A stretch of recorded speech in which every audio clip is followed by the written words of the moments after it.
matter is something we do not know what it is. We believe the dark matter is there, but we have never detected it. Well, what I'm afraid of course, is that there is no dark matter out there. There was one? There is no dark matter out there. We need to think really hard. Well, pitter patter, let's get at her. Happy Wednesday, everybody. Welcome to the IRONWORX right here on freeworld.fm. Probably. I don't know. But we are live on YouTube and live on Rumble. Good morning, gentlemen. That was quite the blast from the past. Indeed it was. As soon as that song starts, I'm 21 years old sitting in a strip club. Right. Jay Bill just said he's going to have it stuck in his head all day. It is one of those. It is one of those. So before we get into too deep into that song, I'm going to keep it a little superficial.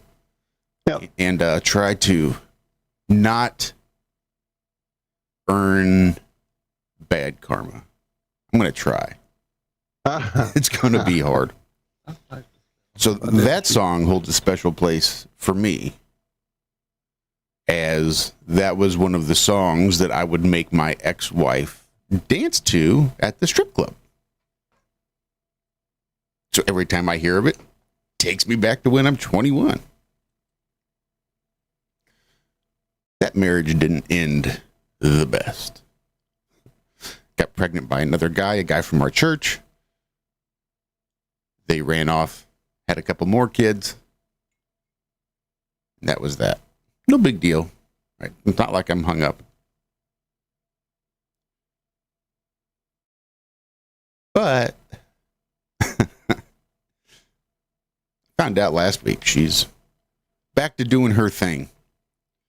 I guess she has left him and the kids and ran off to Ohio to be with some guy she was in the Army with.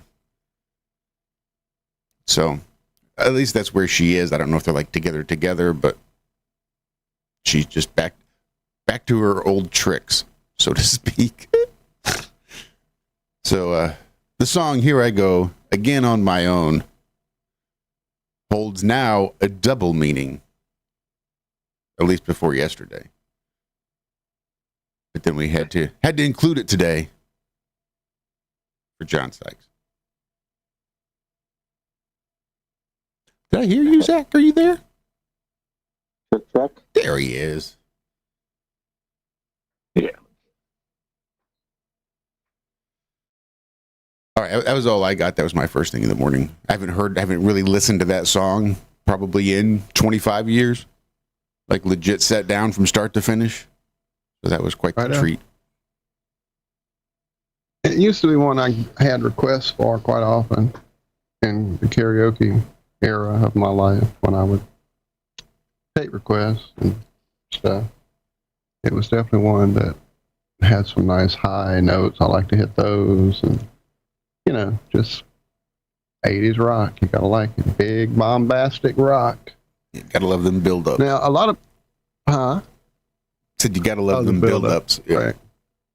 One thing I don't like is there's that radio-friendly version floating around out there that has all keyboards and barely any guitar in the mix. That came out like literally back then. Like it would be around the AOR radio stations. And,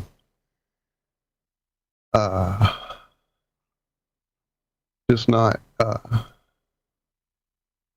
a fan of not. For some reason, there was an era where, like, they would edit solos down from songs. Like, they would either take them completely out, skip the guitar solo, or edit it considerably. Hell, they were still doing that when Alter Bridge's first album came out in 2003, 4. Their first song, their first hit, Open Your Eyes. There's like an end, little bluesy, riffy, little end to the solo that's on the album I didn't know existed, because I only had the video or the whatever version of the song I got from like LimeWire before, or I'm sorry, it may have been Audio Galaxy, before I actually got the physical copy of it. So when I heard the physical copy, it had the extra solo. So they edited it out for the radio, even that recent. It's in the early 2000s. Anyway, yeah. Yeah, he was a David Coverdale. I mean, sorry, I'm looking at things here in front of me with White Snake and stuff. Mr. Sykes, John Sykes. Formerly with Tigers of Pantang. Again, another 80s thing. If you missed it, you would have to have been there to understand. I bet J. Bill knows Tigers of Pantang. And then he got tapped by Mr. Coverdale to be in White Snake and record some new guitar parts for their already hit album in the UK, Slide It In. That's what she said. And then, of course, he was tapped to write songs and be a part of the self-titled, I guess, 7th or 8th album Whitesnake put out that had that song, Here I Go Again, Still the Night, just all that badass guitaristry. That was all Mr. John Sykes. Then some kind of souring took place with Coverdale and the band. He was quite the volatile personality, was Mr. Coverdale, or still is. David Coverdale's quite a volatile person. So he fired the whole band and incorporated like Adrian Vandenberg and DeMartini. Who was the other guitar player that was faking it for those videos? I think it was real DeMartini. Anyway, that was actually John Sykes that you were hearing all that time. And then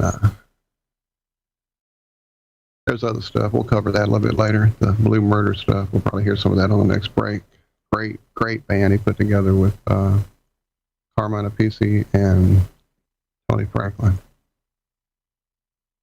I believe Cozy Powell may have played on that album a bit too. Where you at, Rico? I know you know these drummers I'm talking about. But yeah, we lost John just a few days ago in the middle of all this crazy storm and mad weather we've had here. It's been crazy. I don't know if you guys saw my live stream last night, but yeah, it's pretty nuts here in South Louisiana right now. How are you guys holding up on the temperature end of things? It's not too bad here. We'll get up to like 32 today, I think. Something like that, down to 21 at night. So we had a little flurry yesterday. Not even enough to stick on the ground. And that's all that we've seen. We've been pretty blessed. That's crazy. That's crazy compared to what we wound up getting here. The Panhandle of Florida got hit even. Pensacola, yes, and all that. In my live stream, I can't remember who it was saying that now, but yeah. They were saying it just started in the Panhandle, and that's into days, I guess. I don't know what else to call it. No, it's crazy. Crazy. And then last night, we've had snow, but not like this. And then it was getting late, and I was getting ready to go to bed. Paul, my brother, called or texted or whatever, was checking on the progress. I told him that I know we had at least 8 or 10 inches here. I mean, I know that sounds like an exaggeration, but when I stuck my ruler in a few different places, and I know it's hard to get an accurate reading with a ruler. I get that, but I checked a few places, and it averaged out to about 8. Right at 9 inches, almost, some places it was over 10, some places it was under 7, but it was definitely averaging around 10 inches, 8 or 10 inches. So nuts, fucking nuts here. And it was dry snow, which we've never had here. I mean, we're, South Louisiana, humidity. It usually rains a lot going forward. Usually there's wetness mixed in with that snow just because we don't ever hit those. Dude, it was straight up powder. Michelle we bundled up, me and her, we bundled up, like got thick clothes. Walked around the house, freaked out, we stepped off the steps, and it went over our ankle. It was like, what? Got around the back, planning on making a snowman on top of the car, because, our backs were broken and we're old, so we're going to just roll up a little snowman on the car, and, couldn't do nothing. Couldn't get it to stick, couldn't make a snowball. In fact, we had seen friends of ours on YouTube, on Facebook earlier, just throwing handfuls of powder at each other, just big sprays of snow that didn't really do anything. It's like, I don't know how to make snowballs. What's wrong with you? I know y'all from South Louisiana, but come on, snowballs. But yeah, then we went outside and understood you can't. There was no making a snowball. You couldn't roll it up. You couldn't pack it. I bet you couldn't even burn it with a lighter. I couldn't resist. Yeah, it's fucking But Paul told me, go outside at night, give it a little bit, wait till at least 8, 9 o'clock. It's been dark a while, and you're going to be stunned. Number one, everybody's inside, so the vehicles and the traffic and all that shit's not happening. And then the hush, that snow just muffling everything, dude. It was insane. Like, I haven't heard a quietness like that. I don't know how long ago. Growing up in central Mississippi in the country, 70s, it was silent. It was crazy. I did a video, and I'll throw it up. I didn't want to go live that late, but I did record some quietude. It was crazy. Yeah. Today, Weird. though, it'll be all melty and slushy and breezy, and yeah, we're in the upper teens right now. I'm sorry. Go ahead, Josh. I'm just going to talk about how much I liked that palpable insulation. I know. It's so crazy. It's like you walk through it. It's crazy. Yeah.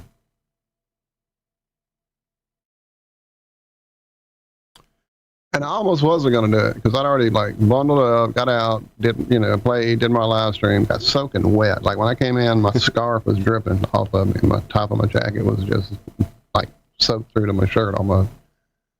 Again, not used to heavy snow and how it affects you. You don't think about it being true precipitation until it starts melting. So bundled up, did that earlier, and then bundled up and went out, probably about 5:30 right after I fed the calves, just before it was starting to get dark, just to catch some sunset against the snow. Got a couple pictures. I threw them in the chat. In fact, I can show them to you guys here in a second. But I just wasn't going to go. I wasn't, I was like, yeah, quiet. I know what quiet sounds like. I'm not going out there. But I had to do the cat litter anyway. It'd been a couple of days. I had stretched it. I wanted to go out in the cold. So I'm like, yeah, I'm going to do this tonight. So I did it. When I took that out to the back porch, it was just basically just stuff out and lift the lid and drop it. It was like, it hit me. It was like, wow, he's right. It's quiet. So then I went and bundled back up and went out and got in it and checked it out. I had to experience it. It was pretty astounding. Pretty astounding. I have stopped typing to everybody in chat. My apologies. I'll get back on that in a minute. So cold, I can't think right. Right now in my house, oh, I thought I had it on that.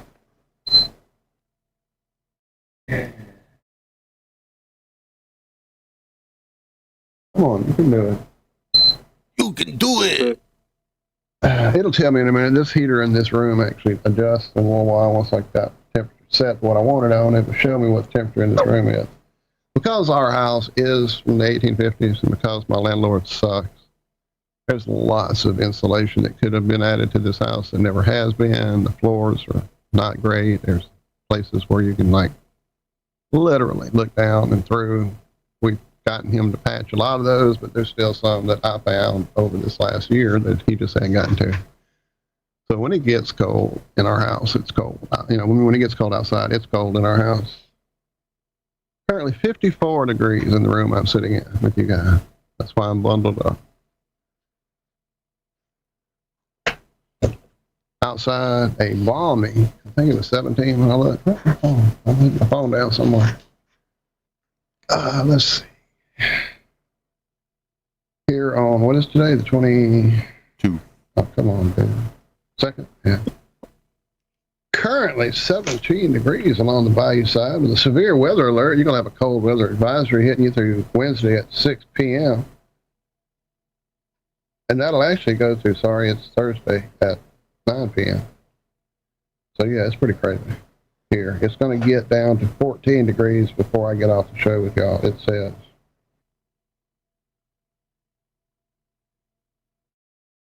Then we're going to have some more rain on Sunday, but by then it'll be back up into the 50s at night, 52, and then 67 during the daytime. So that will not be freezing rain.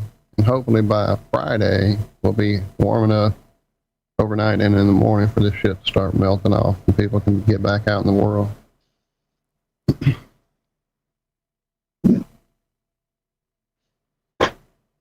Start living again. Right. Well, we definitely went and stocked up. Sorry, I just saw my name and read it. No, Ryan, I don't even know what a snow shovel looks like. No, I'm kidding. I don't have one. I was thinking Yeah, last I night was though. talking about that yesterday. I was like, she's like, I bet they don't even have snow shovels down there. Yeah, There ain't no what's that? no regular shovel's going to do shit to snow. And I wondered that. That's what I said. Like, because last night as I walked out that last time on the front, like little stoop step thing, dude, that's about 6, maybe not, maybe 3 feet wide, 4 feet long, little concrete slab the door opens out onto, and then you step down onto the sidewalk that leads out to the road. And as I crunched out on it, I went, oh, so this is when it starts freezing and turning into a danger. And about the third step, I kind of gave it a little slip. I'm like, oh, yeah, so I'll have to get this off here in the morning before we try to come back out here again. I thought, do I have enough salt? I don't think I do. Because you don't think about that here. You know, you don't think, oh, I need to better get a big couple boxes of rock salt. Didn't do it. Didn't think about it. And then I thought, well, maybe I can use a shovel. No, it's just got that little point on it. All it's going to do is scrape little trails through it. So yeah, if you have a flat edge shovel and not a pointed spade. Yeah, no, I don't. shovel, I know. Yeah, it's the like the cement shovel, the flat edge one. Yeah, I don't have one. So all I got will be a point and be drawing little lines through it. It'll all work out. We don't have anywhere to go. And I doubt this is going to be the norm. You know, this is a very rare thing, like you said. How many times have you ever seen anything like this? Nothing like that. Like never. I used to live in Shreveport, which that's up north. Yeah, it's up north Louisiana. So the distance of this state, it definitely makes the difference in the weather. We used to get snowed in, quote unquote, all the time, but all that really was freezing, snowy rain and sleet that would cause the roads to become a danger. And because my mom was a respiratory therapist, they would make her sleep at the hospital there. And it would be me, my sister, and brother all at the house by ourselves. I mean, I was the oldest one, and, you know, I was like probably 13, 14, something like that. And yeah, quite a few times we would have to like figure out how to go outside and get the ice off of our heat pump fan that had frozen it in place and stopped our heater in the house from working. But again, it was only, 28, 30. It was enough to freeze and snow, but not like 17, 18 degrees. And definitely not a fucking almost foot of snow. It would be, tops 4 or 5 inches. That would be max snowfall on a regular basis. And then when it finally snowed down here, that Christmas and that was like 2001 or 2, I guess. Dad was still alive. We had just moved to Franklin, so about 2003 or 4, I guess, it snowed here. On like Christmas, it snowed. And then that one time it snowed when I was living here at this house, when we were going to have air and freeze shock on, and I built the snowman and did all the silliness. That time it snowed here in Franklin that I know of. Now, I may have missed one when I wasn't living here that it snowed, but I guarantee you it wasn't fucking 10 inches. And I dropped a story with the actual measurements just to show y'all I'm not exaggerating. I mean, New Orleans had like 11, I think it was. Brett and I had like 8 or 10. I mean, it was nuts. Rain, Louisiana, which is not far from Lafayette, had 10.5. Lafayette itself had 9.5. My son over there, he's about maybe 20 minutes away, kind of southwest. He had almost 14 inches out in their yard when they measured it. So this is a definite rarity in every way you can imagine for us.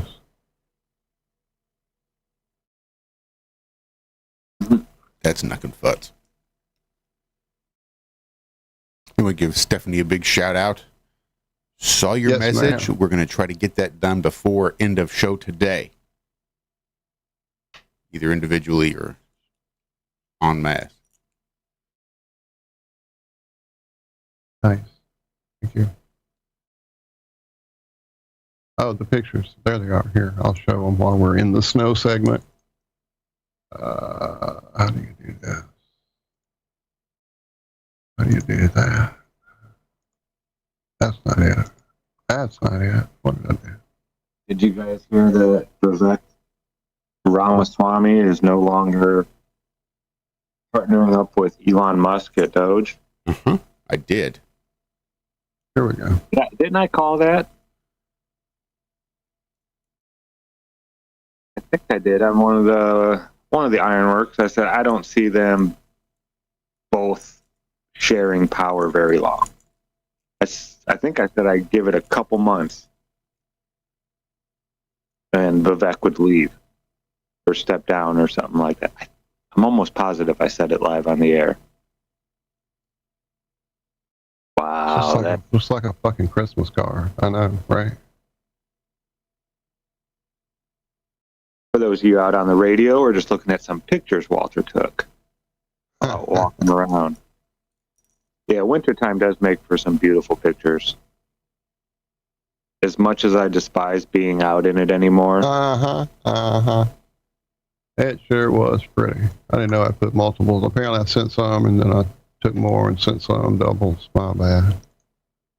Somewhere I've got those pictures of the actual sunset happening. There it is. Wow. And I didn't even know you went live last night because apparently YouTube doesn't think I rate high enough to let me know when you go live. So I had to go back and make sure I hit that bell notification and hit them to all. Take it off the personalized settings and hit all notifications. Yeah, I sent doubles a lot. Sorry, guys. Anyway, it was pretty crazy. Yeah, I had a lot of folks show up. I was shocked by how many did. Appreciate that. Usually it's just me and Liz and a couple others hanging out. Did I stop sharing? Yes, sir, you did. I can't make sure. For some reason, it won't show me that I have. Yeah. Oh, what's up, Andrew B? See you there in the call, good sir. Good morning, gentlemen. Hello. So, I don't want to take too much longer, because of the whole break situation, so I can start it off after the break if you guys want, but it has to do with this type of information. Just meaning... Have you heard anything about any changes at the school? What, mean where I work? Yeah, regarding DEI or any of that kind of crap? No, we don't participate in that shit. Oh, awesome. I thought for sure. This is a private college. California. Okay, cool. Yeah, no. Yeah, Trump signed an executive order, at least in government agencies, there will be no more DEI policies. They are getting rid of the whole department. Put them all on vacation, he did. So what you guys need is a little paid vacation. So he's... Oh, who do you want your doctor to be? Someone that was a DEI hire or someone that actually went to medical school? Or a pilot? Well, let's take a look at Secret Service and see how well that works out. Yeah, or that. There's a firefighter? Oh, and she can barely even move around because she can barely fit into the seat? No, it's okay. Just hire her for statistic records.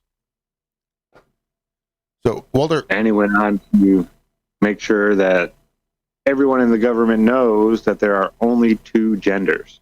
Male and female will be the only things you're going to find on any type of federal form. No more hitting a thing and seeing 50 different things that it'll be male, female, and that'll be it. No more robust, long drop-down menus when asking about sex. Well, that is refreshing. We've only got about 60 seconds, Walter. I know you wanted to talk about Blue Murder. Yeah, that was the band John Sykes had formed after the White Snake implosion, along with Tony Franklin and a Mr. Carmine Appice. I don't know. I know it's an Italian name. I never did know how to say it correctly. I was always guessing. Anyway, it's definitely big, meaty 80s rock. And you'll hear some of his amazing, tasteful riffing, and then the solo, which is just... When you can sing a solo and it's still a shred solo, that's fucking amazing. That's hard to do. Hard to do that. But, yeah. And the song topic, really cool. This Valley of the Kings, talking about the building of the pyramids and the slaves they, quote-unquote, used to do it, Really good song, great video. Real bit, like I said, 80s to the max, but really jamming. Well, sweet. Make sure you guys stick around. Thanks for hanging out with us this morning. We've got 3 more segments of the Ironworks coming up right after this, and I think it's going to be a good one. Bust out the VO5 hairspray, Aquanet.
this is Alan. I like Ironworks because it's where everybody knows your name, and they're always glad you came. I love Ironworks with Josh, Walt, and Zack. It's like sitting in your front room having a cozy chat with your best friends. Hi, it's Diva here, and I just want you to know that Ironworks with Josh, Walt, and Zack, it's definitely my favourite dose of reality. Come join the family and keep it flat.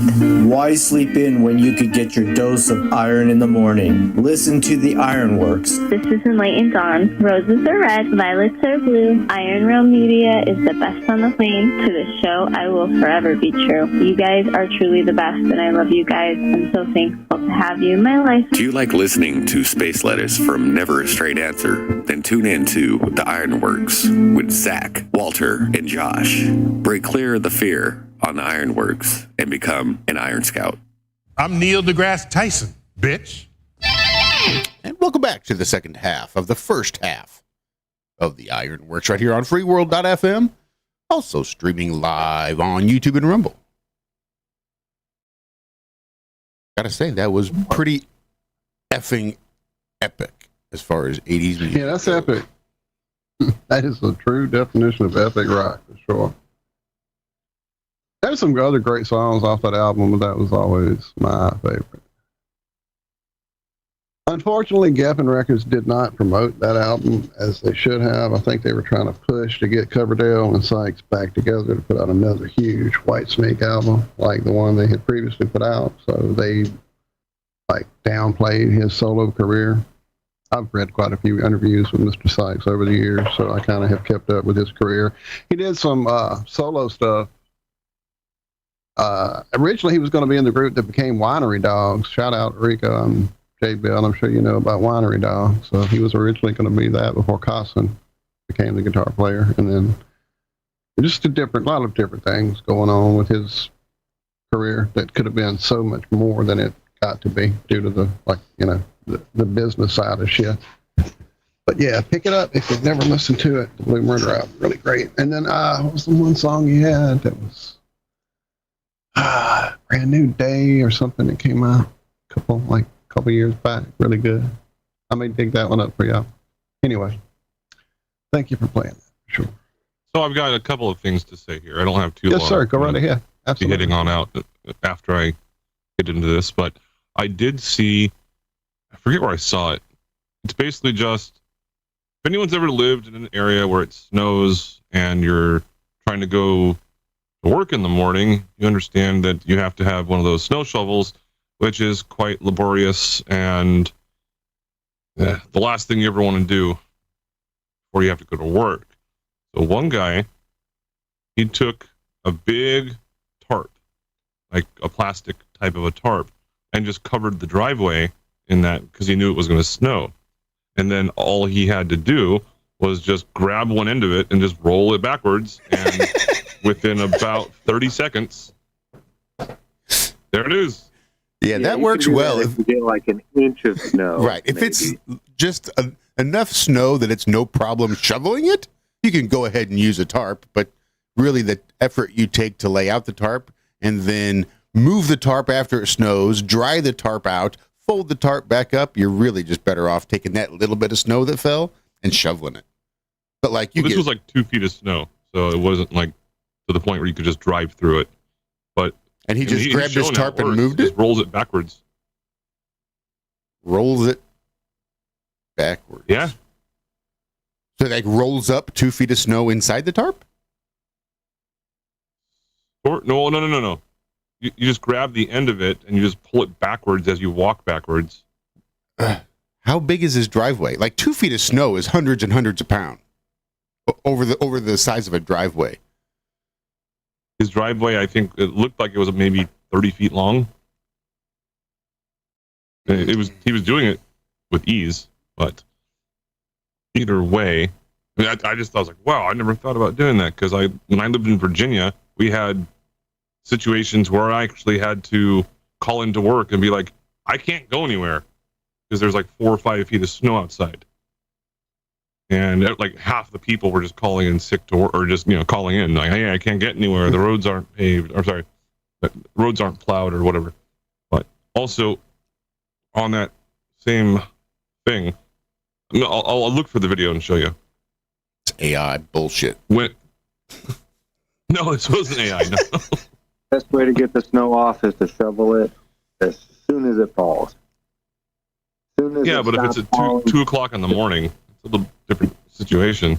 You don't step on it at all. You don't go walking out there. You don't go driving on it. The first thing you do is shovel. And it's 10 times easier. Yeah. What Walter is experiencing right now is very rare, if ever. Extremely. Yeah, it really does. I think somebody finally, and maybe, was it Quentin told me he read it? Maybe, or maybe my brother. Anyway, it hasn't snowed like that here in Louisiana since the 1850s. Yeah, and the same thing happened, 5 years ago, roughly, when there was that big cold, situation that went all the way across from Texas up to Ohio and whatnot. And a lot of people are not prepared for that. Yeah, not at all. And not just people, the infrastructure. Like, if it had rained more and we'd had all the ice hanging on the lines, they probably would have broken and fallen. Yeah, yeah, it's just that people didn't have snow plows or anything like that were ready to deal with it. And my recommendation for everyone, especially because I'm in California, and we never know when the next earthquake is going to happen, or a cold front or whatever else. Or all of a sudden, let's just say that they're going to have a tornado in San Jose, California. Like, I wouldn't be prepared. Actually, yes, I would be, because I have a year's worth of emergency food, propane, emergency water, and a gas grill, emergency fuel, and I'm good to go. So and also it's the military's concept of the beans, bullets, and band-aids, meaning your supply line. So it doesn't cost very much either. It's less than $1,000 to accrue all of this stuff. And if you want to be prepared, then just have it. It's better to have. It's sort of like having a gun or a condom. It's better to have it and not need it than to need it and not have it. It definitely is. I guess the question. Definitely keep an eye on your dates. I mean, some of that stuff can last years, and then some of it doesn't. You just have to be careful and find out the company you got the MREs from. Because here in South Louisiana, we get hit with, quite a few hurricanes, and there's been times where the National Guard will have to show up and dispense water and food and MREs. And so a lot of people here wind up with boxes of them that they may eat once or twice out of during the event, and then it goes in a closet or under the stairs or where they store it. And then suddenly, 10 years later, they go check and realize that it's all expired because it was probably end of life when it was given out, by the military to the people here. But yeah, just check your dates for sure. Yeah, MREs usually have about a 3 to 5 year lifespan. So yeah, that's about what it was. That's what I remember it being. It has been a minute since we've had that get that bad here. I think Katrina was the last time we had people here handing out supplies. Well, maybe Katrina and what was the one, Rita, right after it? Yeah, I'm not a doomsday prepper. Well, I was going to ask you, was all that stuff from Y2K? You might want to check your dates. No. I have a lot of canned food that has canned food and like emergency supplies and loaded whip. Whoops, I shouldn't say. I have certain things I'm prepared for, and it doesn't take a whole bunch, but I would be one of the people that would be prepared for this kind of stuff, and a lot of people wouldn't be. And there are countless examples of when people have been in that situation, and they're like, "Oh yeah, we didn't know." It's like, no kidding. No one really knows when it's going to happen. When all of a sudden a cold front is going to come through Louisiana, and all of a sudden there's snow in the south, or Texas, or an earthquake, or a hurricane, a blizzard, tornadoes, whatever. So it's like I don't understand why people are so unprepared for these things that they should be prepared for, when it's actually very simple to do. Just get prepared for it. And if you don't ever have to use it, then congratulations. But if you ever have to, then you're ready. Right. Bill Tano in chat is recommending Augustin Farms freeze-dried food buckets. I think I've seen those on a YouTube video, actually. Justin. Yeah, I've got a lot of that. Well, not that particular one, but there's, well, I'm not going to try and promote anyone. Yeah, I probably should have done that too. You know, as far as that whole expiration date thing, do some research also on expiration dates and the necessity of them and accuracy of them. It's, yeah. Yeah, I've had that conversation. Mm-hmm. And they say, yeah, the expiration dates are for the company's like insurance or something like that. Covering their ass, exactly. Yep. Yeah, little CYA. I had, you know, I grew up with, you know, grandma and well, all my relatives making canned goods of various, well, canned, jarred, whatever you want to call it, preserved. How about that? And I know we'd go get stuff that we knew was, you know, 8-10 years old, and it was always fine. You knew if something was off. The nose knows. Now, don't take any of this to heart. I am not a food expert, nor do I play one on Iron Realm Media. Just the dumbass that thinks he knows too much. That's all. What you're bringing up is actually a really good point, because a lot of people have lost the understanding of how to do canning properly. And I've done it. My parents have been doing it. They showed me how when I was really young. And other societies throughout history, such as just say the Amish as an example, yeah, they do that. And they usually, you know, they write the date on every single thing, and they know that at a certain point they have to open up that jar again and, you know, actually eat it. Otherwise, it's just a waste of their time and a waste of their energy and resources. But that's another really great example that you can just do by yourself. Just be prepared, people. You never know when something bad might happen. Yep. I saw people say don't eat the yellow snow in chat, and then I see Heart saying, yeah, don't eat any snow anymore. And sad but true. We, as we were getting supplies there a couple of days before this hit, I mentioned, you know, we need to get stuff to make snow ice cream. And then we both looked at each other and went, no, not doing that. I just don't know what else might be in the snow besides snow. That was always the thing, though. Even in central Mississippi growing up, we would get snow probably once every 3 years. So I had snow ice cream growing up there, and then we got a tree for it, and it was every year we would have it. And then I think it was probably it was that time it snowed here for Christmas. We tried to make some, and there was just a weird undertone taste to it. So that was probably the last year that I had snow ice cream.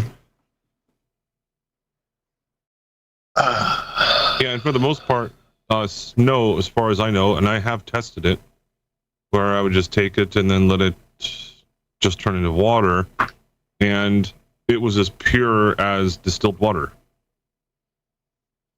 So it's the same thing as rainwater. Rainwater is, unless there's actual chemtrails in the sky and things right. like that. Well, that's the thing. They were trailing a bit before this all began. Actually, I noticed one day when I was out playing with the cat. I'm gonna give you guys a cat update here in a little while too. Probably next break. After next break. Yeah, that's all I basically had to say. I'm just trying to say, hey, everyone, just be prepared. Absolutely, brother. Thank you for that. Sure. You have to be. I'm actually looking forward to the apocalypse because I'm prepared. I'm an electrician. I know how to work on cars, and yeah, I'm fucking good to go. I'm well armed, and yeah, I'm good to go. So I'll be the next king of San Jose.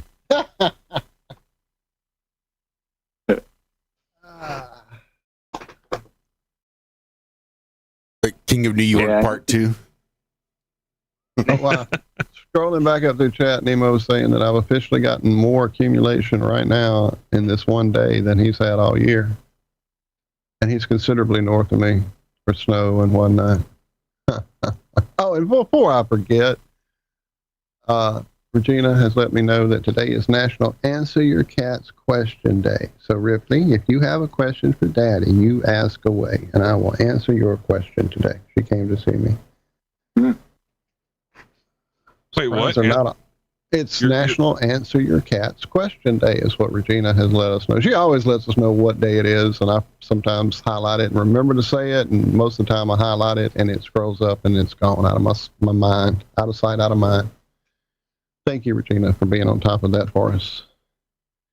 Hey, baby, you want to come see me? It's very warm on Daddy. Yeah, hey. Hey. Hey. Well, all right, gentlemen. I'm going to head out. I'll stay in the chat for a little bit, but I need to go to bed pretty soon. And thank you, Andrew. That's all I was trying to say is just be prepared, people. Everyone. Because you'll regret it if not. Cheers, everyone. Have a great day. You have a great day too, Andrew.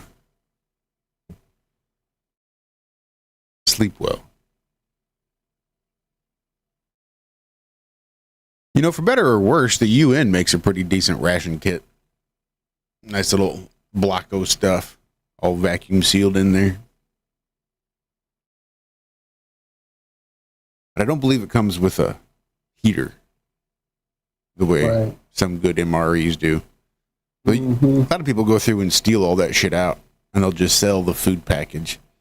And then, like, they'll buy a case of MREs and then part it out. Like, okay, you sell the food for somebody, then you sell all the little heaters and the accoutrement separately to get a better price. Horse shit, yes.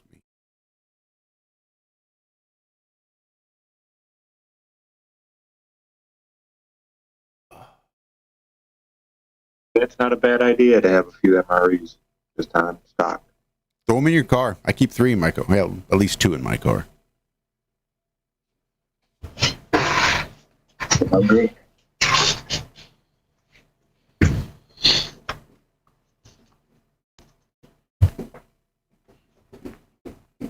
Jennifer. Uh-oh, somebody's in trouble. She just Somebody's in trouble. Making noise, chewing on her cardboard box.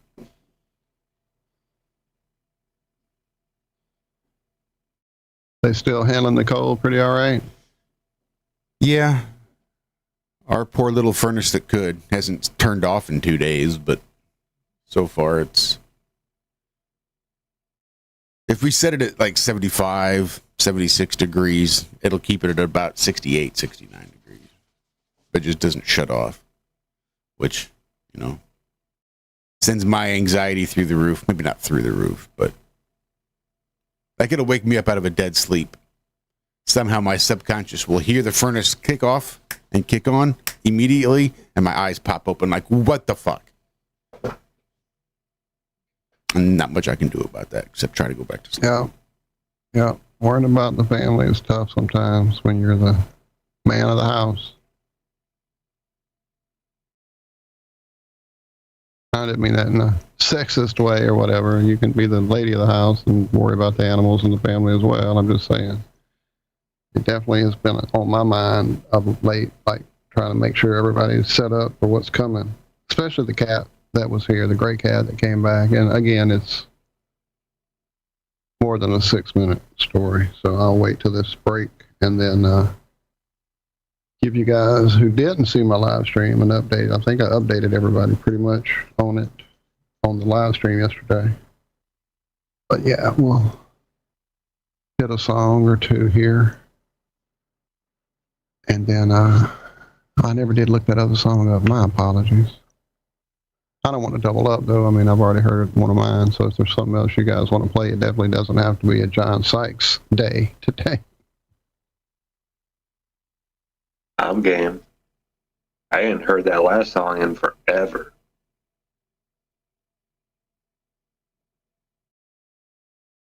It took me back to a little different place than Josh. I was much younger in my memory.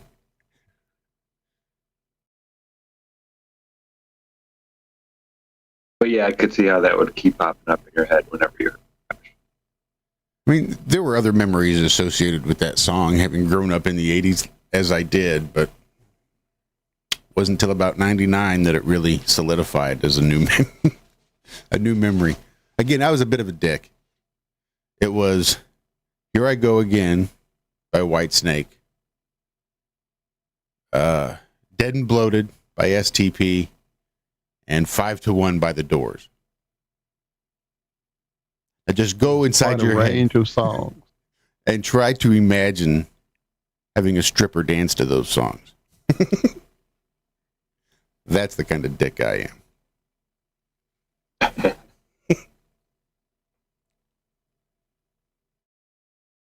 Let's see what else we got going on here. You see Trump released all January 6ers?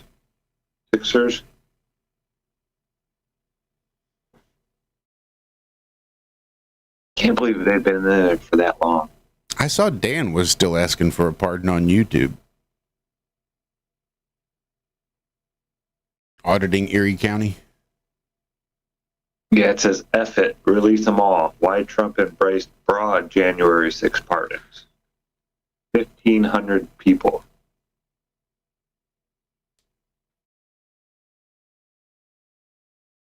I think it's a good FU to Joe Biden. We got Biden and all his pardons, pardoning his whole family. Well, 20 minutes to go on his presidency. There is audio of someone asking Joe Biden if he was going to pardon himself. And his answer, I think, is classic. Well, he said, well, no, I didn't do anything wrong. That being said, I got to pardon Fauci. I got to pardon my brothers, my sisters, my kids, anybody with my fucking last name, everybody in my motherfucking administration for the last 10 years. It's like, but why? You didn't. If they didn't do anything wrong, didn't say that. Why would they need a pardon? He didn't say that. He said he wasn't going to pardon himself because he didn't do anything wrong. Well, yeah, that's what I'm saying. So these people did something wrong, you're saying? That certainly seems to be the implication. The big admission of guilt to me. Yep. And even the like CNN is even saying that. It's like they're not going to let this one go just off and, oh, no big deal. I mean, when he pardoned his son, after saying for a year multiple times that he wouldn't pardon his son, that nobody's above the law, that didn't shock me. It's his son. I mean, he never should have said he wouldn't have pardoned him. That was dumb. You know you're going to. But pardoning your whole family who is not convicted of any crimes at all? It's like, what? Well, now all you did was raise eyebrows. Make people want to go look and see what you guys were doing. Yeah. Crazy. Unprecedented. And I guess there's, whatever you want to call them, scholar, blah, blah, blah, looking into it to see if this is even legal. Like, can you pardon somebody who hasn't been convicted of a crime? Can you just blanket pardon somebody for anything they do, for anything they did over the last 10 years? Is that how it really works? So this will be interesting to see what comes out of this. That's going to about do it. That does. That brings us right up to it. And that is the halfway point here on the Ironworks. Stick around. We got another full hour coming up right after this.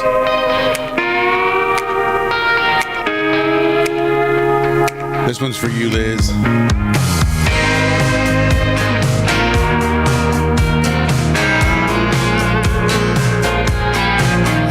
Was my mama's Trans Am, you know the damn thing barely ran, but what a getaway dream. I felt like such a rebel, driving with the devil on angel wings. Had nowhere to be, friends in the backseat,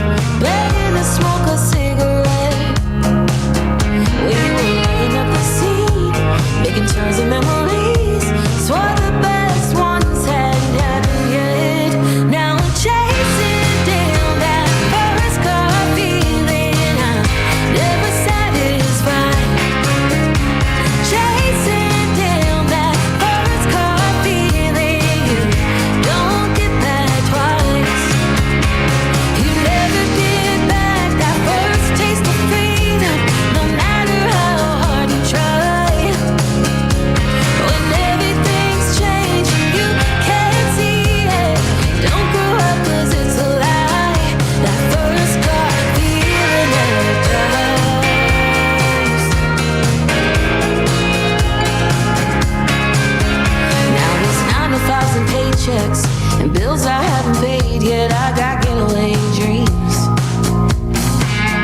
I was trading friendship bracelets, the wind on all our faces, it was all new to me.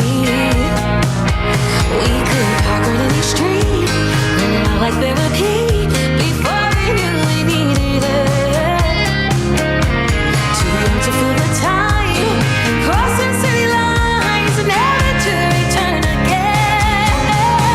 Now I'm chasing down that first car feeling, I'm never satisfied.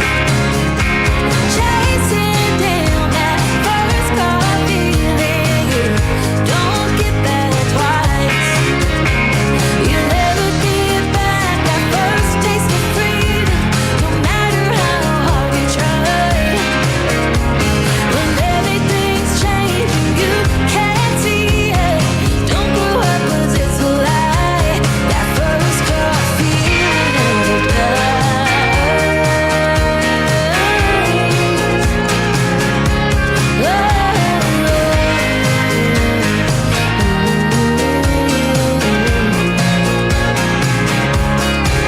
Just like you'll never be born again.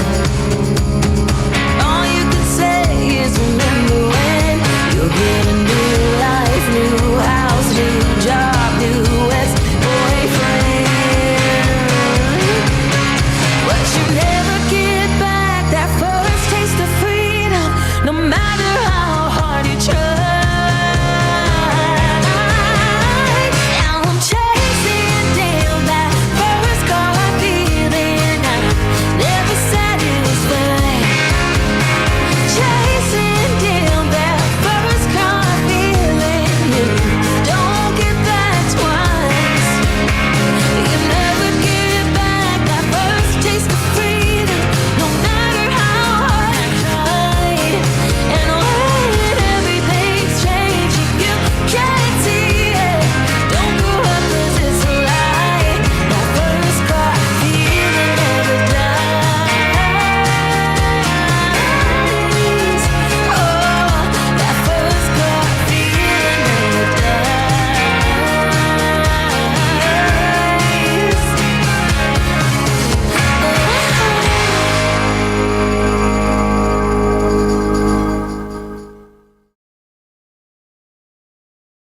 Let me ask you something. When you come in on Monday and you're not feeling real well, does anyone ever say to you, sounds like someone has a case of the Mondays? No. No, man. Shit, no, man. I believe you get your ass kicked saying something like that, man. Good morning. I'm here. Wake up. Wake up. Wake up. Wake up! Wake up! What is dark matter? Okay, we don't know. That's great. That's why it's called dark. It's exactly. Everyone knows all reputable information comes from random people on the internet. Tell me things, internet. The earth is flat. It's like school in your hand. Okay, dark matter is something we do not know what it is. We believe the dark matter is there, but we have never detected it. Well, what I'm afraid of course, is that there is no dark matter out there. There was one? There is no dark matter out there. We need to think really hard.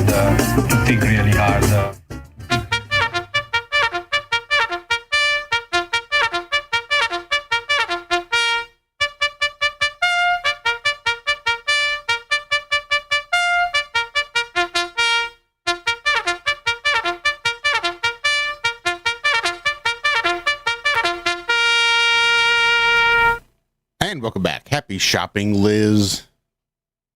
God, I hate shopping. But this is the Ironworks right here on freeworld.fm. Sorry, I didn't mean to step on you there, Walter. No, I was agreeing with the hate shopping, especially right before a storm. Oh, man. You know, I love my cats. Y'all know I do. But my God, the stress they have brought into my life, especially right this period. So I'm just going to get this out and over with. I know I'm probably just tripping, but last night when I went out on the So I have you step out of my kitchen into a room that has my washer and dryer and tool storage and shelves for plants and place we throw empty boxes and shit like that. And the cats way back, the mother cat, when she got out, went through the area around the plumbing for the washer where it had that spray-in foam expando stuff.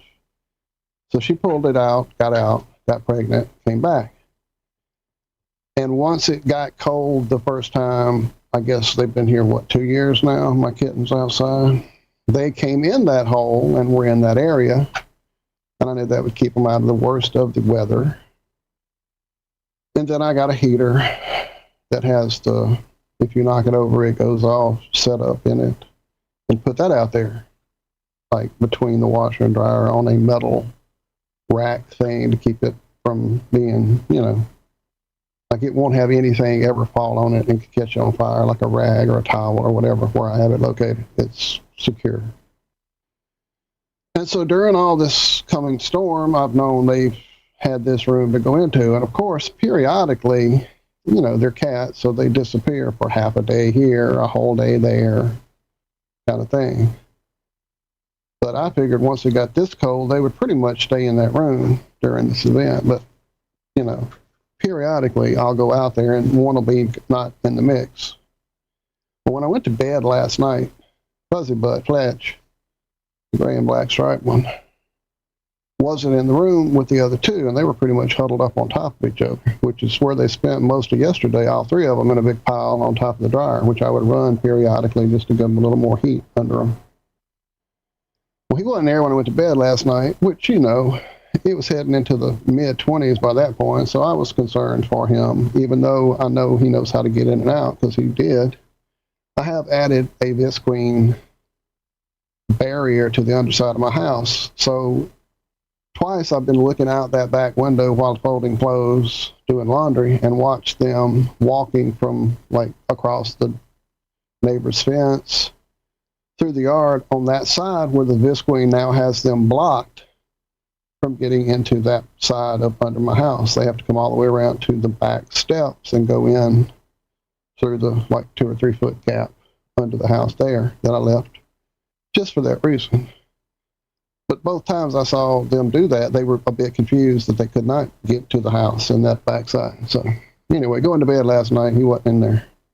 Well, I just went out to check on them and look at the snow and see if it was melting or whatever yet, and he's still not out there. Now, that don't mean he didn't come in, hang out, do his thing, sleep, go take a piss this morning. I don't know, but now I'm worried about Fuzzy Butt, damn it. I'll go check on the next break and see if he's out there. I'm sure wherever he is, he's fine. They're cats. They know how to take care of themselves. If anybody is evidence of that, it's the Ash cat that showed back up after being gone away from here 6 months. And so, I don't know where I last updated you guys on him. I had called animal control. They were coming to get him. Then they called me, or when I called them back 4 hours later, they said that they couldn't take him to the shelter. It was now full. Because the shelter here, or this shelter they take them to, they don't exterminate the animals. They keep them healthy until somebody comes. And I didn't know what to do. And I found a lady who lives about 30 miles away who is a living angel, truly. Her and a network of ladies and people she knows have been rescuing animals in this area for some time now. If you go on her Facebook page and look back, you can see quite a bit of amazing stuff they've done. So I reached out to her like a week ago and telling her about this cat that's here and sweetie and needs to be in the house because every time I would open the door, he'd walk in. I was trying to keep fights from happening.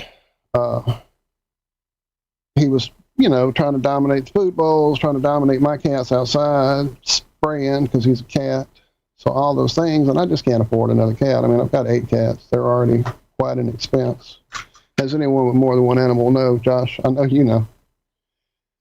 And, I wanted him to be safe. I didn't want to just take him somewhere and drive him off. I wanted him to be safe. So she said that she would talk to her network and find a foster parent for him for a while and get him taken care of, get him to a good place. So that was coming. But then she was going to call me, but then suddenly she didn't. And suddenly she wasn't answering on Facebook, and I didn't know what was going on, and the storm was coming. And so finally, like 2 days ago or 3 days ago, let me think, what day was it? I guess that was Saturday.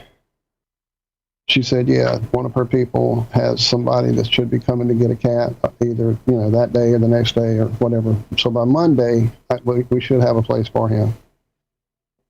But we knew this weather was coming, for Tuesday. So hopefully that would be the case. Well, when Shell and I left to go shop for this event on Sunday, he was outside, and he'd been missing for like a whole day because there had been a female cat outside screeching around the day before, so I figured he was out chasing her when he didn't show up at mealtime the night before.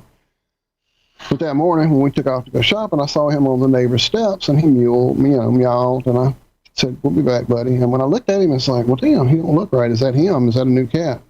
And then he came towards me, and he looked wet, and I thought he had gotten wet, probably chasing that cat around. The bayou's not even 200 feet or so behind us, maybe 300. It's quite likely he could have gotten in the bayou somehow, again, chasing an animal, chasing her, whatever.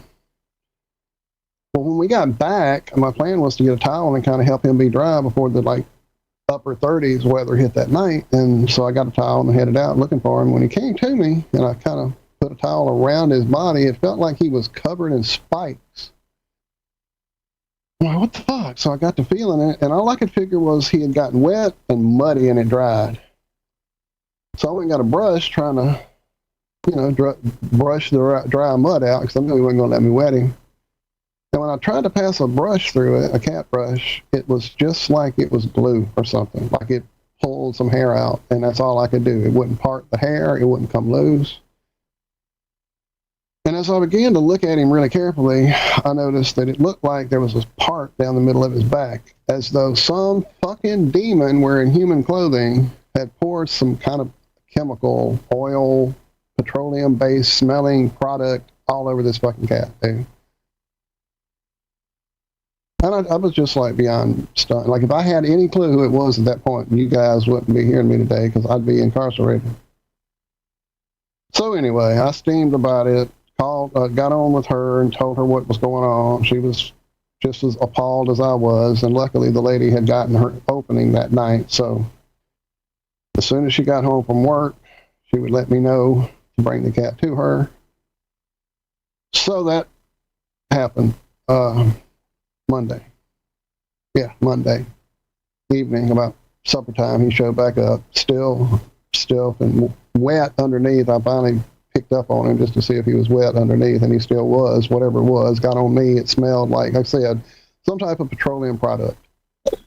And yet on his face and his head and everything else, it was all spiked out and dried, and I couldn't do anything with it. I'm just, people suck, right? People fucking suck. But anyway, he's in a safe place. The lady I took him to, I met her family. She had dogs and cats running around. I could feel her energy. She was a beautiful soul. So, I handed her a little bit of cash to help offset his cost and told her to put my number in their system of if you need somebody, because they had a few different animals that were in Franklin that had been seen or involved when next town over, that they had been seen, and they, people know to report that to her. They'll find them and come get them and rescue them. So, but sometimes they don't have a way to actually go get the animal. So I told her, anytime you need me to transport for you, I can do it. I won't be able to foster any animals. I've got 8 of my own. But I'll definitely help you guys get them where they need to be. So just let me know, and I'll help you guys any way I can, because you just don't know the blessing it has been to get that cat somewhere safe. I was so worried about him. Yeah, that pisses me off. We had to take Layla to the emergency room on Saturday, I guess? Maybe Sunday. Oh, no. Every once in a while, she just gets a little goofy. A little goofier than normal. Norm, right. Well, it's like she's drunk. She gets real flinchy and just kind of staring off into space and flinches at things that aren't there, or flinches when you go to touch her. Like, well, this shit can't be good. She's done it a few times. It wasn't that big of a deal, but she was doing it again, and this time she peed on the dog bed and was just kind of laying in it. Like, oh no, this can't be good at all. Yeah. So I looked like everything I'm saying is you need to take him to the vet immediately. So we load up Layla, and me and Dixie. Well, I have to load up Esme too. I don't know Esme has ever been home alone, like alone. Yeah, alone, right. And she's pretty destructive as it is. When she's not alone. So we thought maybe we better just take her with us. So it was the two dogs and me and Dixie went up there. Me and Esme stayed in the car. Dixie took Layla in, and the vet says, you know what I think this is marijuana toxicity. Like, no, that can't be right. Like she was in bed when this started. She didn't get up over the night, like break into one of my jars and OD on herb. Right? She doesn't eat buds. We don't have buds just laying on the floor for her to have access to. But no, he was absolutely convinced it was marijuana toxicity. Nothing Dixie said would convince him otherwise. He says, not to sound pompous, but when it comes to marijuana toxicity, I'm usually right. Okay. Yeah. It's like it'll take So about she is breaking into y'all's stash. Says it'll take about a day for all this stuff to work out of her system. So she'll probably be a little loopy for the rest of the day. But she should be fine. We'll follow up. Like, that doesn't seem right. Like, there's no way. She's not getting into the Knodels. She's not getting into sacks. Like, we'd see it. There would be plastic bags chewed open and bud everywhere. You know when the dog got in your shit. There's no doubt, right? So we got home, and about 2 hours later, probably not even, probably less than an hour, she was almost back to normal. Just right back out of it. That's wild. Well, apparently dogs, the epilepsy in dogs, that's how it presents. Almost identical to marijuana toxicity. About the only way you can tell is the length of time in which it hits them. Because marijuana stays in their system a little bit longer. If it's the toxicity, it lasts quite a while. But if it's seizures, you go into a seizure, you come out of a seizure. But dogs have a harder time coming out of seizures after each seizure they have. So every seizure is going to be a little bit longer and a little bit longer and a little bit longer. So he did give her medicine, like an anticonvulsant, just in case. It wasn't. Which it wasn't. Because she wasn't loopy all fucking day. Her body just can't magically metabolize that much toxic marijuana all at once. Right. So it was either marijuana toxicity that magically metabolized, or she had a seizure that he didn't want to admit. And he was wrong. I don't know that she followed up Dixie. I don't know if Dixie followed up with him to let him know that he was wrong and that he can chalk this case up into the wrong column for when he tells this story next time. Right. But we'll see. David.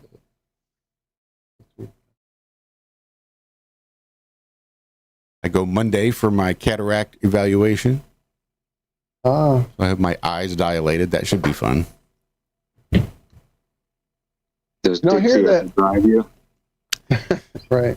You might want to. I'm telling her, look at me.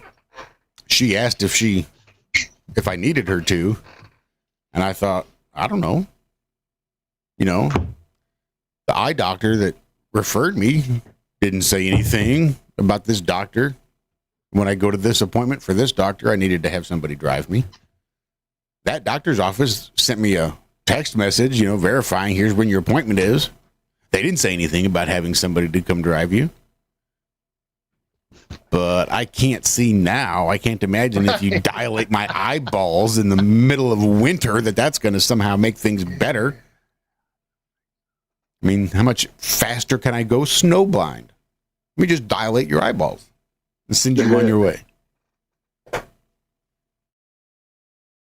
No, so next Monday, that should be the case.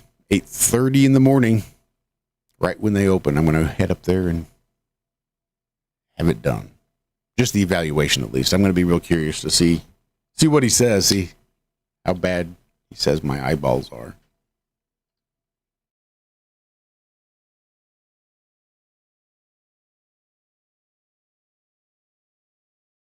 Yeah, it sucks losing your eyesight. My eyes are getting worse. Yeah. Find myself wearing my glasses more and more and more.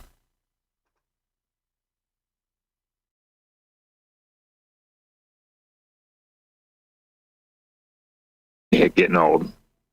It's for the birds.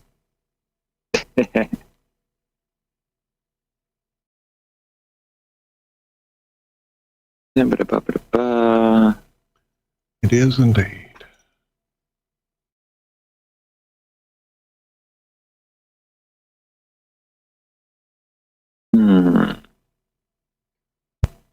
So I found a story about the flat universe, Zack. I thought about you when I saw that. And your tale of the Einstein theory or was it the Hawking theory? Hawking theory. Yeah, my bad, Stephen. As soon as I said it, I knew that wasn't right. Don't get on me. My bad. My bad. Stephen gonna whoop your ass. So the title of the story, the Earth is not flat. But what about the universe? Experts could have discovered its shape. Well, there it all went out the window in the title. We didn't even get into the body of the story before they blew it.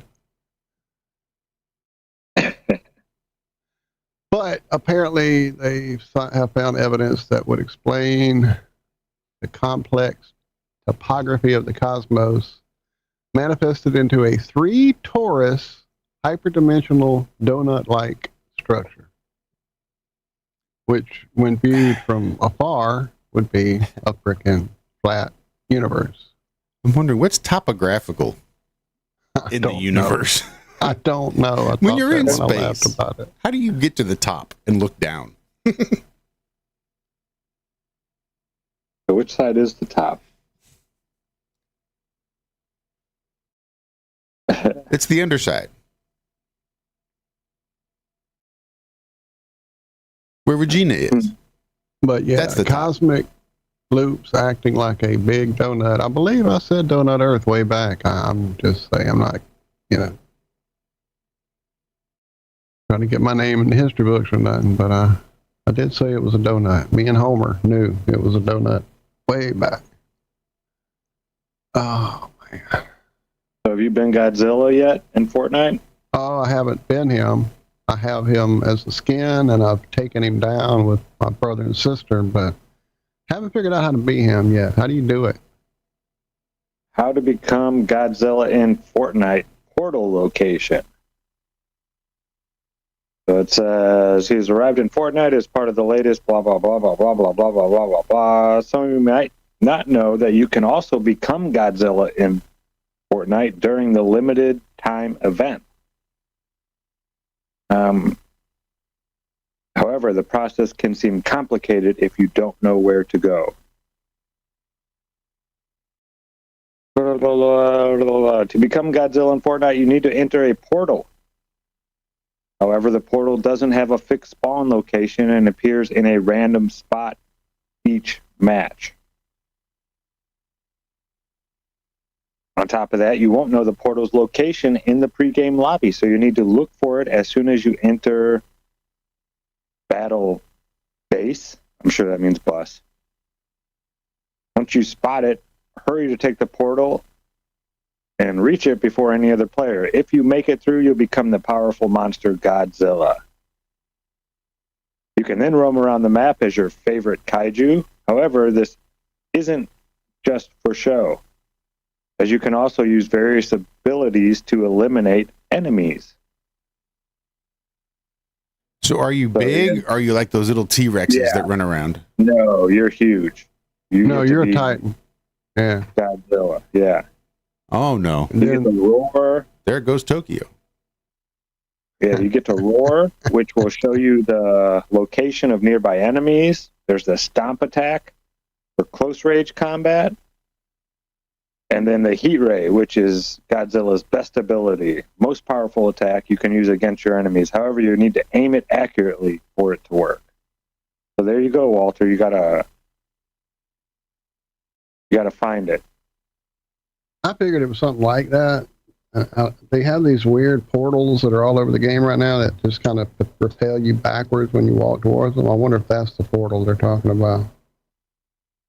It just activates during the right period. Because I know he just shows up randomly, like you never know what match he's going to be in. Sorry, I've got Cleo getting in my lap. I had to sit back. But yeah, like when he shows up, they give you a warning and a big meteorite starts coming down out of the sky, and then there he is. And you just head his way and start trying to kill him. So I guess before that happens, if you become him, then you're the one everybody's trying to kill. Is that the idea? Mm-hmm. Cool. All right, I'll be doing that after the show, I guess. I won't be like Nemo and do it during the show. Oh. What the hell else is he supposed to do at 5:30 in the morning? Yeah, I'm just giving him a show. Thank you, Jeremy, for being here and hanging out and sending us awesome music, my friend. I just saw his thanks to us, Walt, Zack, and Josh. Thanks for the great shows and environment to dwell in. You guys make this environment what it is. We're just here in the middle of it all, having fun with you guys.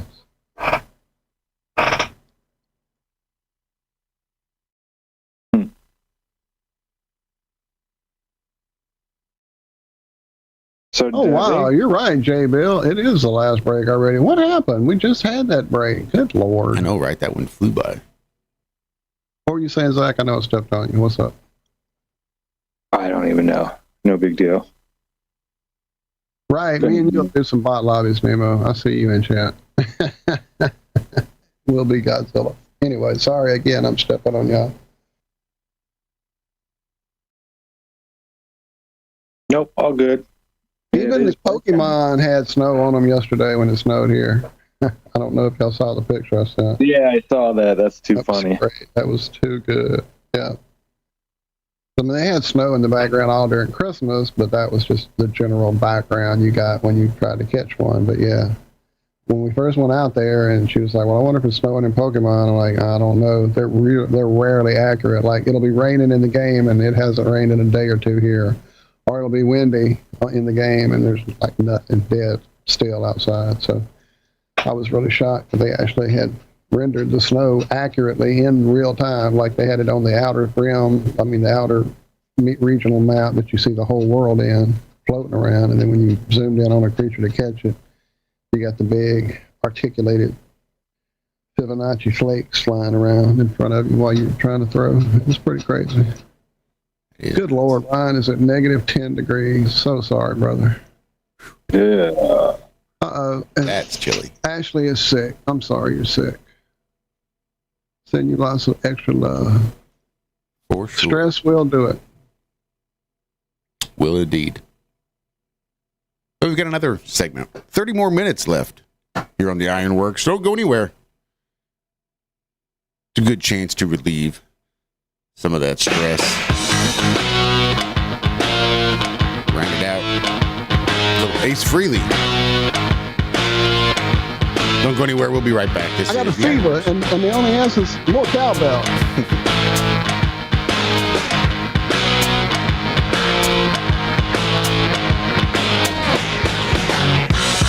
It's so hard to feel right. When I'm traveling around and you're far behind. God, I wish I could see my lady. Girl, I hope you don't mind. 'Cause I'm so blind, I can't see a thing. I'm so blind, I don't wanna sing. I'm so blind, need a familiar face. I'm so blind, think I'm lost in space. Looking out my window, sometimes I wonder.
is Alan. I like Ironworks because it's where everybody knows your name, and they're always glad you came. I love Ironworks with Josh, Walt, and Zack. It's like sitting in your front room having a cozy chat with your best friends. Hi, it's Diva here, and I just want you to know that Ironworks with Josh, Walt, and Zack, it's definitely my favourite dose of reality.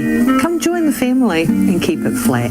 Why sleep in when you could get your dose of iron in the morning? Listen to the Ironworks. This is Enlightened On. Roses are red, violets are blue. IronRealmmedia is the best on the plane. To the show, I will forever be true. You guys are truly the best, and I love you guys. I'm so thankful to have you in my life. Do you like listening to space letters from Never a Straight Answer? Then tune in to The Ironworks with Zack, Walter, and Josh. Break clear of the fear on The Ironworks and become an Iron Scout. Good morning to you. Start your day off bright and shiny.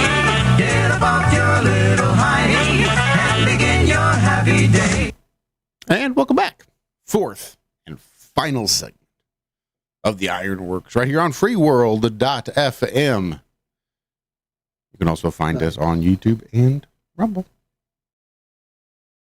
So much for that one as well. That was very appropriate for my snow-blinded ass. From his 1978 solo album, Mr. Ace Frehley, lead vocals, lead guitar, bass drums, Mr. Anton Fig of the David Letterman Band on drums. He was actually on this album way before Letterman ever hit the air. In fact, if I'm not mistaken, I think Will Lee, the bass player for David Letterman's band, also played on at least a couple of songs on that album. It's been a while. But yeah, of all of the 4 solo albums put out during 1978, as Kiss was about to break up, his definitely was the better of the 4. In my humble guitar ass opinion. And unfortunately, I don't believe he was singing about precipitation in that particular song. I was going to say, I think you and Ace may be snow-blinded a bit differently. Yeah, probably. Most likely. Yeah, Will Lee played on Ozone, I'm in Need of Love, and Wiped Out on that album. I knew he was on there, Tanner. I had to check to make sure I wasn't just talking out of my ass. Well, I mean, I probably was.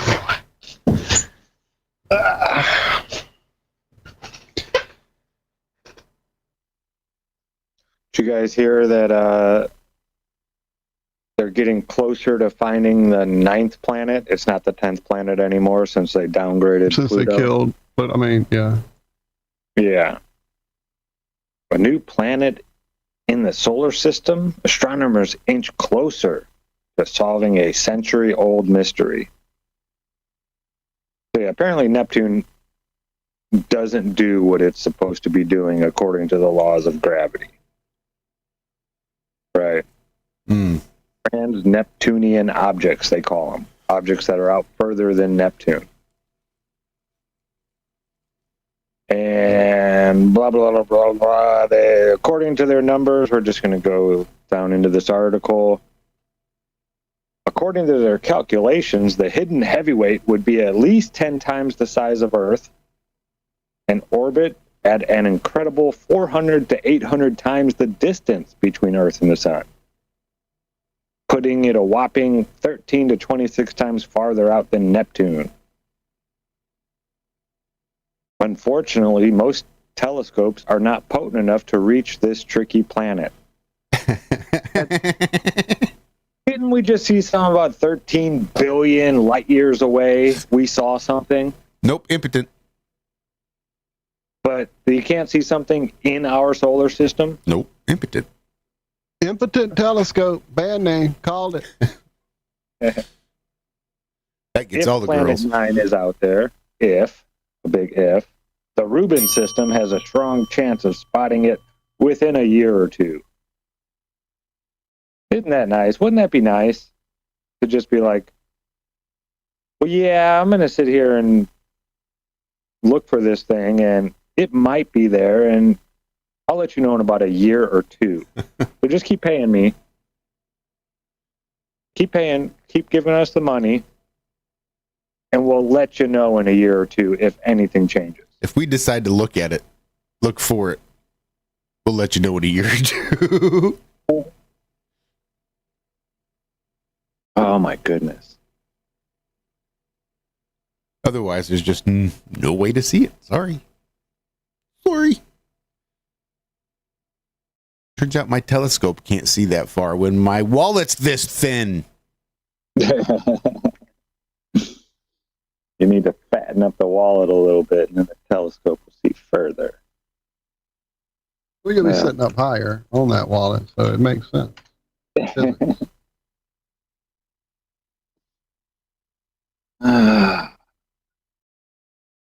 All the money that's wasted on space. And it'd be different if they were actually, you know, building on a solid foundation and trying to actually advance the human race in some way. But they're naming things in Narnia is what they're doing. A place they can't go, will never get to. You silly girl, that's it again.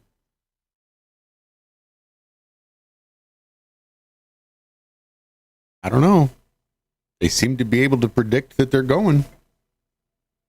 Are we manifesting our destiny and going to Mars according to Daddy Trump? Oh yeah, they're. Did you see who's the new head of NASA now? The billionaire guy, a young billionaire that's been up into whatever a couple times. Well, so he's an expert. Yeah, he must be an expert. He's a billionaire. He went for a ride on a rocket a couple times. Let's let him run NASA. How do you like that, Mr. Bridenstine? Look who gets to just step right in and fill your shoes.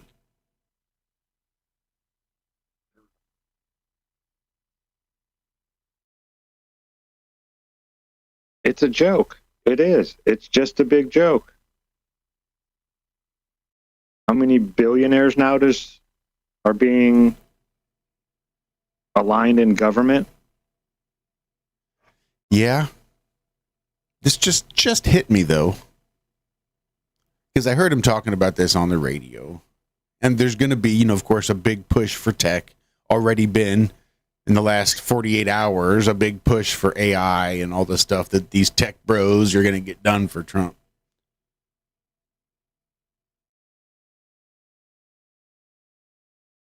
What? I love the idea of somebody dumping a lot of money into technology. And not just any technology. I would prefer it to be a very specific technology invented by someone very specific. The question is, who holds all of these patents and all of these information and scientific papers for someone like Nikola Tesla? Now, if somebody was holding all these papers, he's the kind of guy I would want dumping a bunch of money into technology, saying, we're going to just renovate all this technology. We're going to totally come back up to date. I wonder if there's anybody out there like that might have some Tesla papers and be willing to dump billions into new technology. And if we'll ever see a correlate there. That would be nice. It seems like they've taken all that advanced tech and left us with the combustion engine. Like, there is no reason we should still be using combustion engines at all. If any of these stories are true about the tech that, like on the Sean Ryan show and places like that, these, you know, there's obviously craft up in the air that can't be explained. I mean, seen them with my own eyes through the night vision. There's something up there moving around in ways that, you know, the way we see mechanics and the way we build engines, our engines can't do this. They just can't. And the combustion engine, how old is it now? Well over a century old. You're telling me they haven't figured out a new way yet? Bullshit. Nonsense. No, I think they have that tech. I think it's people are using it, but it's very like hush hush. Like, not even our military knows about this stuff. They don't even get to play with it. This is like the Harry Potter world. These are the magic people, we would call them, using technology beyond our understanding, so we call it magic. I think that stuff's already out there. The crafts, the engines, all that stuff is already there. But we don't get to see it. It's a great way to keep people, beneath you. Well, if I can get into a craft and, cross the earth in a few hours, maybe just a couple hours, maybe a half hour, shit, I don't know. Would I want other people to be able to do that? Or would I want a leg up on everybody? I don't know. But there's a lot of people out there that wouldn't share this with anyone. Yeah, no, you're probably right. Despite my cautious optimism, I still think we're still just going to be under the thumb of somebody new. Like I've said so many times before, it's not Donald Trump or Elon. We don't know these people's names. You will not find these people's names in a publication or something like that. It's a different world. Hell, I'm not even sure that there isn't some continent out there within our realm, the oceans out there are huge. The southern oceans. I bet it wouldn't be that hard to find or to hide a few 100-mile island out there.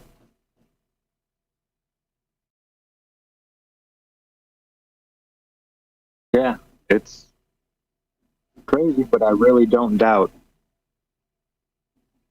What I wish and I hope is that, this type of technology or whatnot did come out or whatnot, but it's being used by good people. And the reason that they're not letting it out is because they don't want bad people to have it. That'd be great, but I don't believe that. That's like a hope.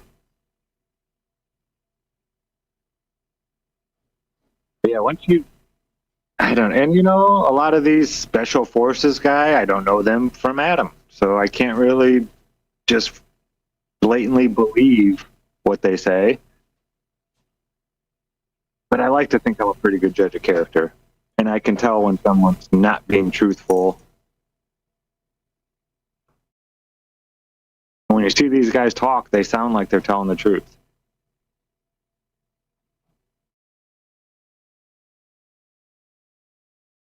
I don't know.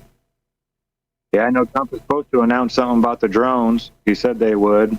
We'll see. Laura in chat. Sorry, go ahead. No, that's it. The Laura in chat dropped a link to a YouTube video, Zack, that shows basically what you and me saw with your night vision there in the sky. And very similar to what my mom and I laid back on the rock there in Sedona back in 2010 with the lack of light pollution, and just laid up and looked at the stars dancing. And that's what we call it, the stars dancing in the sky, because everything was moving. I mean, it was just nuts. And that's kind of this video here that she shared. I'll drop it again for you guys that missed it.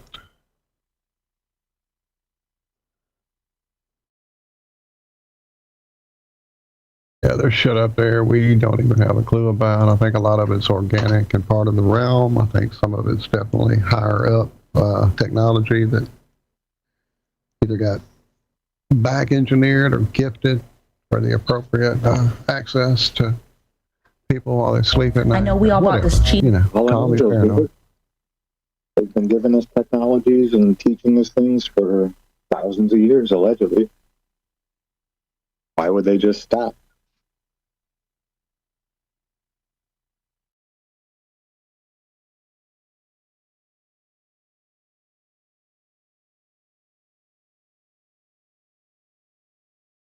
Yeah, it's a wild world. That's for sure.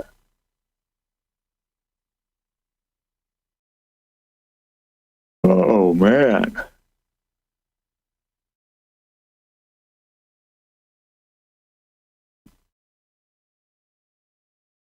Ooh.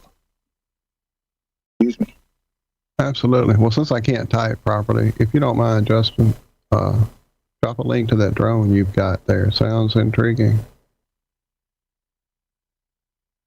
Because I'm definitely to the point now where these tiny little drones that I played with over the year. Well, I mean, we had a few. My son and I had a few bigger ones that were decent right at the end of life of when commercial toy drones were really kicking off good and having the ability to hover on their own and just do stuff that you couldn't do with some of the early play toy drones.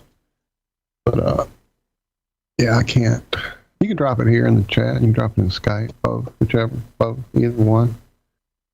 But yeah, I have to have something I can see now in the sky, or that can do its own thing, and I don't have to worry about seeing it. Because, good Lord, I'm getting worse and worse the older I get. Vision-wise, well, probably everything, but definitely vision. So I just came across this article, the best top 10 and the best rock singer of all time. In the article, it says, without a doubt, the best rock singer of all time is Freddie Mercury.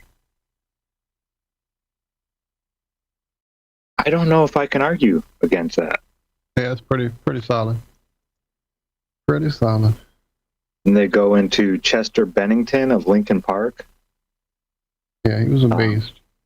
John Lennon of the Beatles, who, I'm sorry, I'm a huge John Lennon fan, but I would not say that he had one of the best rock singer voices at all. Sorry. Go listen to Twist and Shout one more time. Oh, yeah, no, he did good, but best of all time? And that was pretty much the first heavy metal vocal ever recorded was Twist and Shout. Then Axl Rose of Guns N' Roses had amazing range. He did for his first album. Definitely Appetite had some amazing shit on it. After that, I don't know. Yeah. And then to round out the top 5, they have Robert Plant of Led Zeppelin.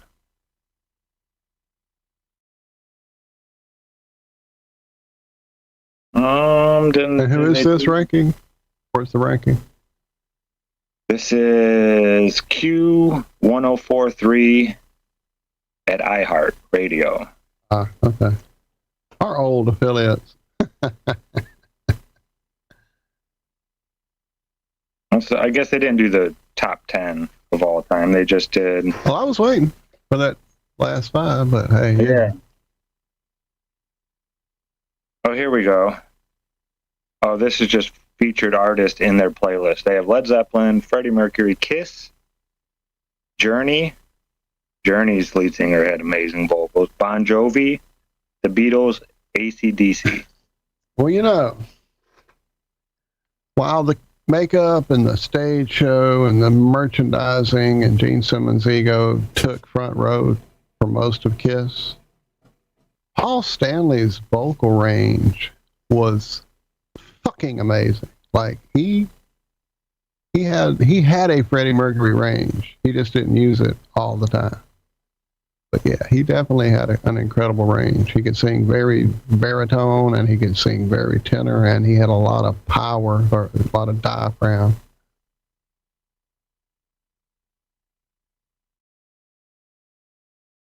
So he didn't get pregnant? Exactly. And it was very possible. Oh, da-doons.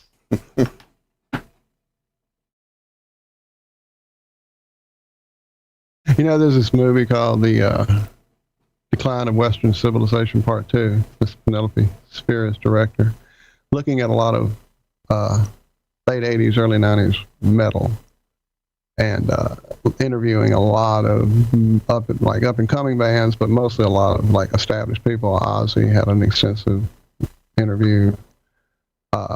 Gene Simmons walking around a lingerie store, and then Paul Stanley laid out on this bed in his makeup with all these models laid around. And like something he said about masculinity, or I can't remember what it, something implying he was a super stud, and the chicks just all laughed at him on the bed because they all knew how, homosexual he really was. Anyway.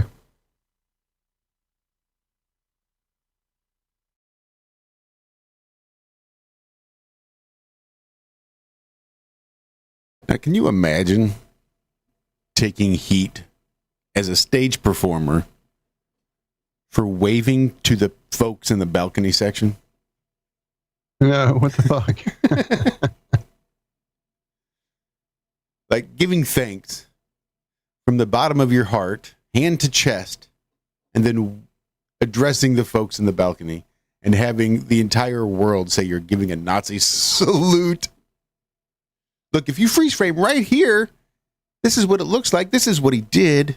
He was just obviously paying homage to Adolf Hitler.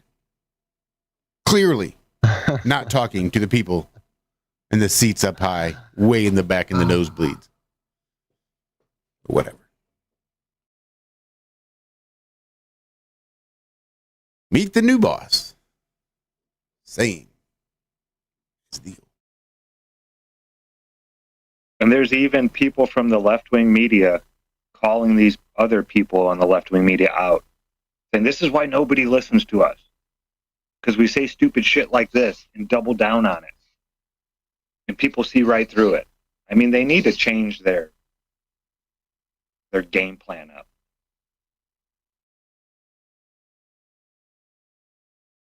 You can't just go jumping on every little meme thing that you can.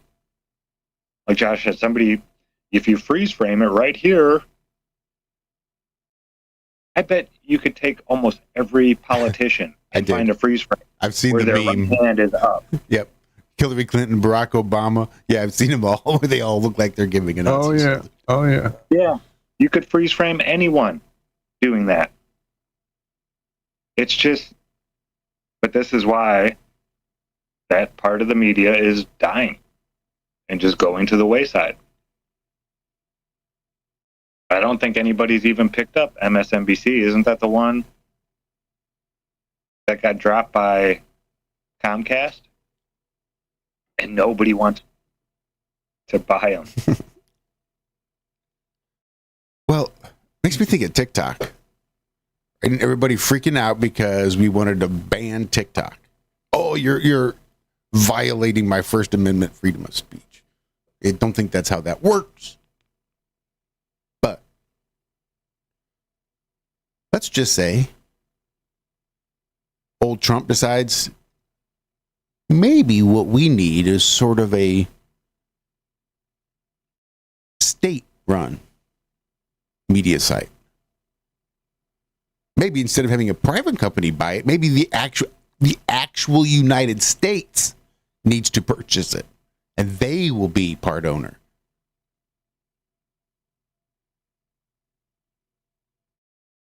Well, that's great, except do we have any restrictions at all that prevents the United States government from just pumping pure bullshit propaganda into the faces of its citizens? No, we don't. We used to, but we don't anymore. Not anymore, right. This is why I was all for the banning of TikTok to begin with, because of the bullshit propaganda that's being pumped into their faces. Now it's China. China's pumping bullshit propaganda into your face. Is it necessarily pro-Chinese? Not like CCP Red Army marching up and down the streets, getting you wanting to join the army. But maybe they're showing you stupid shit to make you dumber, to eat Tide Pods and other retarded shit. Maybe that's how China is using TikTok to control and manipulate Americans. Maybe the TikTok that they show in China isn't the TikTok that we get to see here in America, because they show us the stupid bullshit propaganda.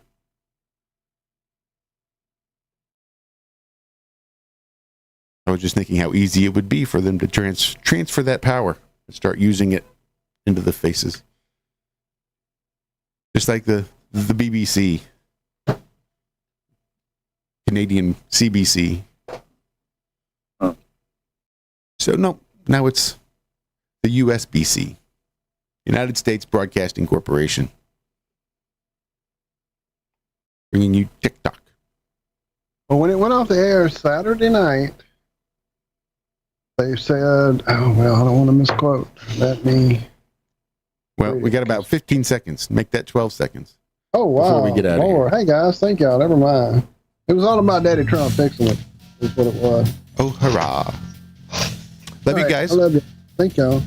We'll Love see you y'all. back here on Friday. And don't forget to check us out for Have No Fear. We're going to have Ian on talking a little bit of the Mace energy work. Till then, have a great rest of your week. Be good, be well, do good, and be sure to do it well. We love you.